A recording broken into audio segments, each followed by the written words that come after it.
Est-ce que votre enfant fait une crise lorsque vous le mettez à plat ventre ou lorsqu'il était jeune, c'est la situation à laquelle vous étiez confronté?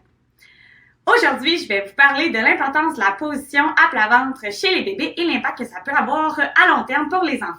Donc moi, c'est Pierre-Anne Lacroix et je suis ergothérapeute. Mon but aujourd'hui, c'est de vous donner des indications à savoir comment travailler le plat ventre avec vos enfants, même si parfois c'est exigeant.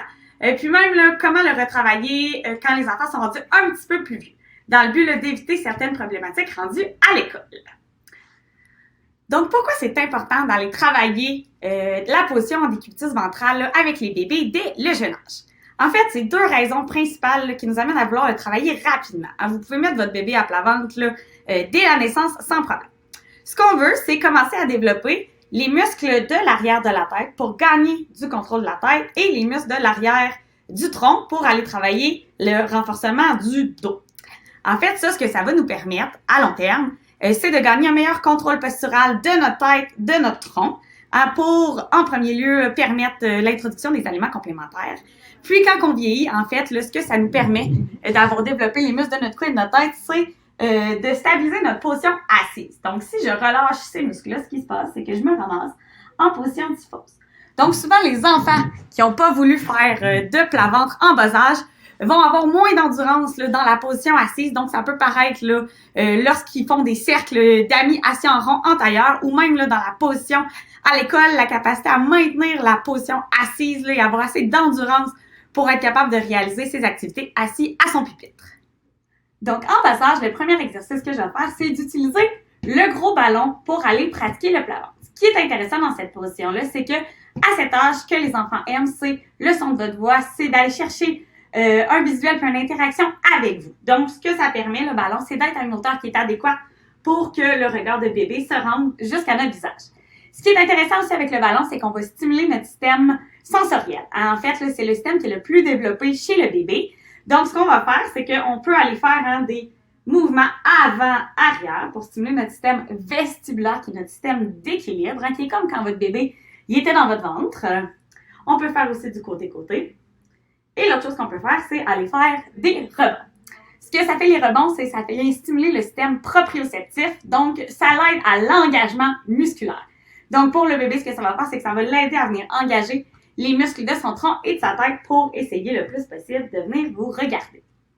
Ça peut aussi être un exercice qu'on fait avec les plus vieux, de les mettre sur le ballon puis de leur faire l'avion pour venir travailler les mêmes muscles, en fait, tant les muscles du cou que ceux de l'arrière du corps qui peuvent être super intéressants pour maximiser l'endurance du tronc pour aller chercher une meilleure position assise à l'école. Si jamais vous n'avez pas de ballon, il y a toujours possibilité aussi de le faire sur vos genoux. Ce qui veut dire de mettre votre enfant à plat ventre, comme ça, puis de vous descendre pour essayer d'aller stimuler son regard. Ça, c'est la version plus facile. On peut aussi aller se mettre sur le dos comme ça et mettre bébé sur nos jambes pour un petit peu plus de soutien. Puis pour essayer de lui faire lever la tête en nous regardant. On peut faire la même chose qu'avec le ballon, ce qui veut dire des petits mouvements avant-arrière ou des petits mouvements côté-côté. Si on prend les enfants plus vieux, ce que ça voudrait dire, ça serait d'aller faire la position de l'avion, qui est un jeu que souvent les enfants aiment beaucoup faire, de mettre nos pieds sur leurs hanches, puis de les pousser dans les airs pour les faire tenir en position de l'avion. On peut aussi faire des bascules côté-côté, avant-arrière, pour les aider à venir ouvrir grand. Puis ce qu'on veut, c'est vraiment qu'ils redressent la tête puis qu'ils aillent chercher les bras longs pour vraiment faire une belle avion. La deuxième raison pour laquelle on veut aller travailler à plat ventre avec le bébé, c'est pour éviter les déformations au niveau de la tête, qui s'appellent les plagios et les brachiocéphalies.